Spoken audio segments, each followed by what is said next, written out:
Ուժեղ Հայաստան կուսակցությունների դաշինքն ապրիլի 22-ին կենտրոնական ընտրական հանձնաժողով է ներկայացրել հունիսի 7-ին կայանալիք խորհրդարանական ընտրություններին մասնակցելու համար անհրաժեշտ բոլոր փաստաթղթերը, այդ թվում պատգամավորության թեկնածուների համամասնական ցուցակը։ Իրավական առումով ունեմ եւ ունենք 0 մտահոգություն, 0։ Ինչի համար, քանի որ իրավական, օրենսդրական որևէ մի գործիքակազմ չկա խոչընդոտ առաջացնելու համար։ Կարող ենք հայտնել նաև, որ գործընկերների հետ միասին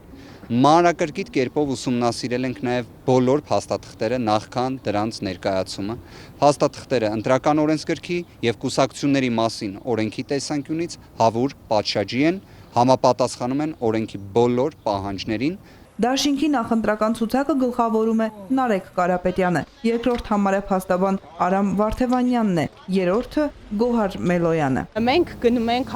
հաղթարշավի եւ գնում ենք բացարձակ մեծամասնական հաղթանակի երկու։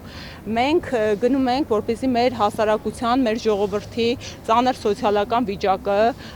անվտանգային լրջագույն մարտահրավերները ու այն փոփոխությունների պահանջները, որ վրա են հասել, ի վերջո կյանքի կոչվեն։ Հայաստանի համար չափազանց կարևոր ընտրությունների էլեկտորալ գործընթացի մեկնարկը հաստատապես տրված է, նշել է Արամ Վարդևանյանն ավելացնելով, որ շուտով, շատ շուտով ունենանք ուժեղ Հայաստան։ Աշխատանքային կարգով շատ հարցեր լուծվում են։